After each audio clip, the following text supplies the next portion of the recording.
Welcome to Bedtime Horror, your portal to scary stories.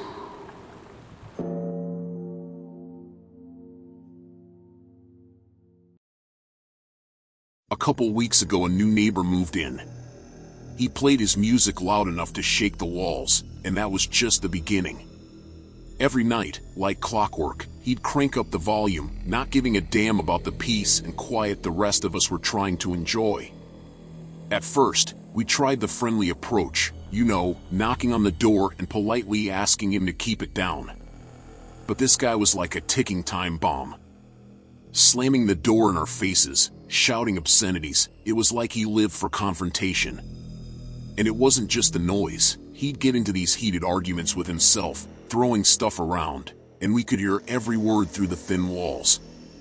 Things hit a breaking point one night when he decided to start his personal drumming session at 2 a.m. I'm talking full-on drum kit, as if he'd joined a rock band in his living room. We had enough. A couple of us went over to reason with him, but the minute we knocked on his door, he flung it open like he was ready to throw down. Crazy eyes, wild hair, the guy was unhinged. We explained how his antics were affecting everyone's sleep, how he just wanted a bit of peace. But it was like talking to a brick wall. He wasn't having it. Started ranting about how he could do whatever the hell he wanted in his own place and that we were the ones with the problem. It was pointless. We left, defeated, while he cranked the volume up even more, like a giant screw you to the whole block. Night after night, the noise continued. We called the cops, but he'd somehow tone it down before they arrived. They couldn't do much without witnessing the chaos firsthand. It felt like we were trapped in a never-ending loop of sleepless nights and futile attempts to reason with this guy. And so, our once peaceful neighborhood became a battleground of patience and tolerance, with the crazy neighbor as the self-appointed commander of chaos. Months passed, and the situation with our crazy neighbor only escalated. It wasn't just the noise anymore, his unpredictable behavior spilled out onto the street. He'd shout at random passers-by, accusing them of spying on him or plotting against him. The guy seemed convinced he was at the center of some grand conspiracy. Word spread through the neighborhood, and soon, everyone had a story about the crazy neighbor. It was like living in a twisted sitcom, where you never knew what absurd episode would play out next. Despite our shared frustration, there was an odd camaraderie among us neighbors. We'd exchange eye rolls and knowing nods whenever the topic of our infamous neighbor came up. One night, unable to take it any longer, a group of us decided to document his antics. Armed with smartphones, we discreetly recorded his late-night outbursts, hoping to gather evidence to present to the authorities. It felt like an undercover mission, each of us trying to capture the madness without becoming the target of his wrath. As we compiled our recordings, it became clear that this wasn't just a case of an annoying neighbor.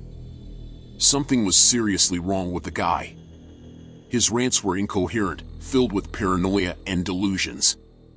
We weren't dealing with a garden variety annoyance, we were living next to someone who needed help. The breaking point came when he started damaging his own property. We woke up to the sounds of smashing glass and crashing furniture. Concerned for his well-being, we called the police, hoping they could intervene and get him the help he needed.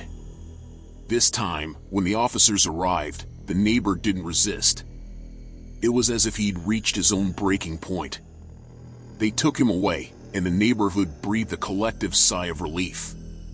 It was a strange mix of emotions, pity for the guy's obvious struggles, relief that the chaos might finally end, and a shared hope that he'd find the help he so desperately needed. In the aftermath, we learned more about his situation. Mental health struggles, a troubled past, it painted a heartbreaking picture of someone who had fallen through the cracks of society. The experience left an indelible mark on our neighborhood, a reminder that compassion and understanding are sometimes the only weapons we have against the chaos that life throws our way.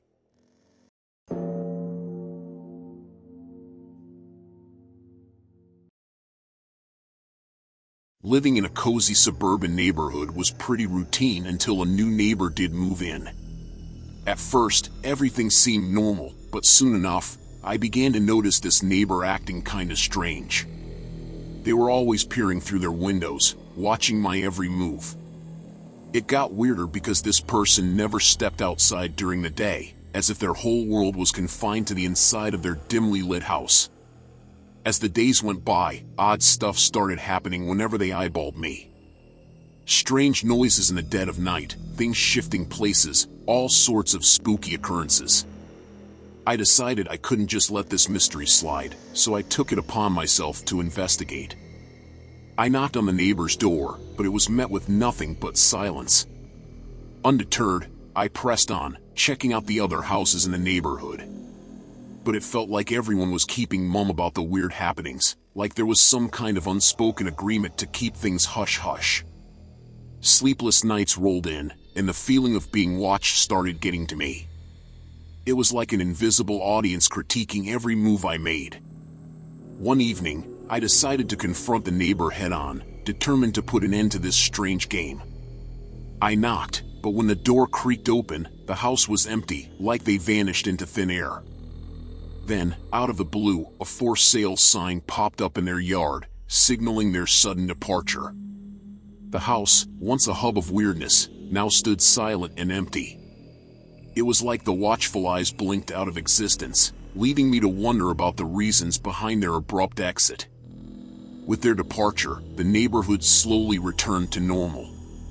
The secrets that hung in the air seemed to dissipate, replaced by a newfound calm. As I watched the moving trucks haul away the last bits of their stuff, I couldn't help but wonder about the next chapter in our suburban story.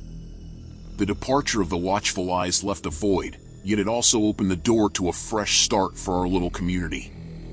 Days turned into weeks, and life settled back into its usual rhythm.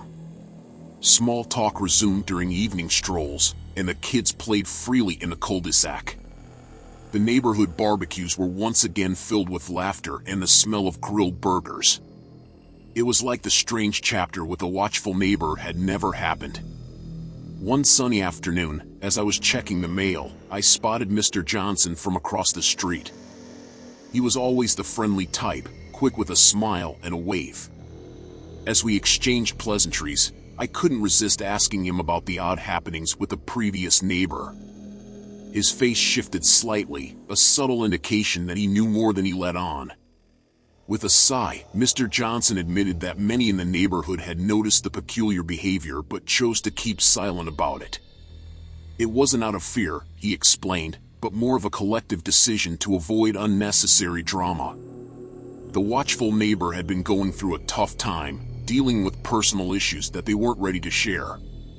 As the truth unfolded, it became clear that our suburban haven had unwittingly become a backdrop for someone's struggles. The constant surveillance, the strange occurrences, it was all a manifestation of someone battling their own demons. The decision to move wasn't an escape from our judgment, but rather a retreat into solitude for self-reflection and healing. The for sale sign took on a different meaning, symbolizing a fresh start for the watchful neighbor rather than an escape from our close-knit community. The void they left behind served as a reminder that everyone has their own battles, hidden behind closed doors. And in the end, our little neighborhood showed resilience, compassion, and an unwavering commitment to keeping the threads of community intact. Thanks for watching, and I hope this story was to your liking.